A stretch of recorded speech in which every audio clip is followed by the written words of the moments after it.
Hi, this is my video review for Apples to Apples To Go. This is the slightly alternate variant of Apples to Apples in that it's slightly more portable. It does also mention that there is 100% new card content, so if you've played Apples to Apples before, it certainly suggests that you can mix it with your normal Apples to Apples party box or your party box expansion, so this could be a good addition even if you already own Apples to Apples. But it's not something that I'd owned beforehand. I've recently moved to Korea, so there's a lot of people here, but a lot of people have never really played any games beyond Monopoly or Clue. And while Apples to Apples isn't exactly the deepest game, it's a really great game to introduce completely new gamers, any age, any background. The best thing about this game, I would say, is that anyone can play. There are some great introductory games to get people into more experienced gaming, like Ticket to Ride or Pandemic, those sorts of games. But those do have, it's a train game. So wait, we're all working together. The depth of those, the deeper nature of those games can make them better introductions. But at the same time, if there is somebody who is very trains, we're saving the world. This Apples to Apples is so casual. I couldn't find anyone objecting that it's, that it's too serious, or that there's a theme that can get in the way. It says on the box that it plays with 4 to 8 players. We've played it with 9 as well, and it worked perfectly well. If you've never played the game, it's a very, very simple game. Basically, I should also show you. This is the case inside. There are 2 kinds of cards in the game. There are your green apple cards and your red apple cards. The green apple cards all have adjectives on them, so like this one says dynamic, aggressive, charismatic, energizing, fair, unbiased, clear, beautiful, and so on and so forth. And you can see there are that many green apple cards. And then there are a ton of red apple cards, and these will have things like the South Pole, it's an uphill climb from here, spooning, poker games, leftovers, landfills, Old Faithful, Barry Manilow, the 12 Days of Christmas. These go on and on and on and on and on. There's one stack, and there's the other stack. Absolutely tons. So the basic premise of the game is every player is dealt out 7 of these red apple cards. So you will have your hand of 7, and then one player at the table will be the judge, and they will draw a green apple card and read out the text. So this one says threatening. So I would say threatening, intimidating, hostile, menacing. Put that card middle of the table, and then every other player looks through their 7 red apple cards and thinks, well, which one of these best matches threatening? The South Pole, spooning, poker games, leftovers, landfills, Old Faithful, Barry Manilow. I would say, landfills are pretty threatening. So they put their card face down next to the green apple card, and everyone around the circle does this, except for the judge. Then the judge collects up all the red apple cards that were put next to the green and shuffles them so that he can't tell, oh, I know that my girlfriend put down that one, so I'll pick that one. So he says the green apple card again, threatening, and he turns over the cards, and let's see. So we had the 12 Days of Christmas, Sun Tzu, landfills, and mucous membranes.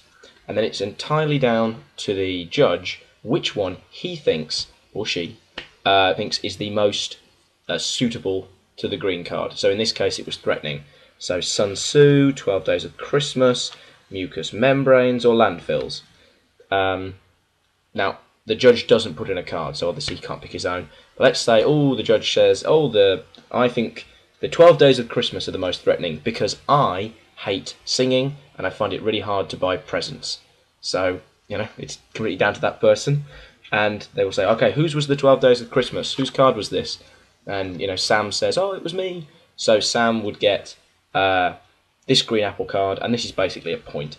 And, if you're playing with 4 people, you have to get 8 green apples. If you're playing with 5, 7 green apple cards, 6, so on and so forth. And then all the cards are discarded. Everybody draws back up to 7 red apple cards, and the judge moves round a space. So then the next person will draw and say their green apple card. Everyone will put in a card, shuffle, deal, and so on and so forth, and wash, rinse, repeat. So it really only takes 1, possibly 2 rounds for everyone to get exactly what's going on. There are included in the box like a lot of ideas. A lot. There are some variants that you can play. And there's like the idea of crab apples, which is rather than what is the most threatening, you pick the red apple card that is the least appropriate. So earlier on, when we had poker games, the South Pole, spooning, Barry Manilow, Old Faithful, leftovers. Barry Manilow, he's so unthreatening, I'll put him down. To be honest, fair enough, that might work. It might work if you've played the game a few times, so to be a bit different. You've got the idea that you don't refill your red apple cards. So once you've used a card, you've got 7 cards to start with. Once you've used one, you're down to 6, 5, 4, 3, 2, 1. So that it makes your decisions like, oh, who on earth put down this? The threatening, I didn't have anything else. Forces you to make some more interesting decisions. You've got one where you put down the red apple card before the green card, so you're sort of guessing, which is completely blind, random fun. You've got it where there are 2 adjectives you've got to fulfill, so rather than just threatening, what is threatening and therapeutic? So again, that's probably one that would be quite good if you played the game a few times and you want to challenge the normal, oh, well, look, this is out for threatening again, or something like that. And then if you've got 4 players, you can have everyone plays 2 red apple cards, but they have to play them one at a time, and only the first 4 are accepted. To be honest, when we played, we found people anyway sort of enjoyed the idea. Some people would choose the red apple card that was the most appropriate to the green card. So what is the most therapeutic card out there? But some people would enjoy if somebody did something ironic. So if you had threatening and the choice was a little puppy, oh well, that's funny because puppies aren't threatening, and they'd choose that one. And part of the game was realising the people who would choose the ironic ones and the people who would choose the real ones. But at the end of the day, I mean, the game plays so quickly, and it's not meant to be taken too seriously. So, everyone objected, oh, how could you say that? Oh, that's ridiculous. Who thinks of puppies when they think of threatening? Why would you? Oh. But it's all, a good laugh. I mean, it's a really good icebreaker at a party. I mean, we played this, I brought this round to friends on Christmas Day, and, there were 9 of us, and about half of the people had knew half, and so on and so forth. And we ended up just, playing it like, just on the floor. Somebody had got their mattress down, and half the people were in bed, half the people were cooking, half the people were having a drink. But it's so casual, people can be like, right, next round. Everyone comes back, right, carry on. And it was a really funny icebreaker. You've got little jokes and little, oh my god, really? That's what you think? Have you never heard of so and so, so and so? Sun Tzu. Things like that. This is more for a more adult thing, but this game works really well whether you're sober or drunk. If you're playing it sober, it still works. If you're playing it drunk, there's no demands, and you can actually get some quite funny things. And I think that is important in a party game because social drinking, that is a part of the party. So, and there are some party games that if you want a game that works at a party, you've got to be able to factor in, can it be played after a few drinks? So. The huge amount of cards means there's a lot of replayability, and technically, whenever you play it with different people, you're going to get different interpretations. There are, on all the red apple cards, there are humorous explanations, which, so the 12 Days of Christmas, who in the world needs 10 lords a-leaping? They're nice little jokes, some are funnier than others, but on some of them they're actually, they're actually informative. So like Sun Tzu, you know, 544 to 496 BC, Chinese general who wrote The Art of War, a book used to conquer battlegrounds and boardrooms to this day. So that actually does tell you who Sun Tzu is, because fair enough, not everyone's going to know who it is.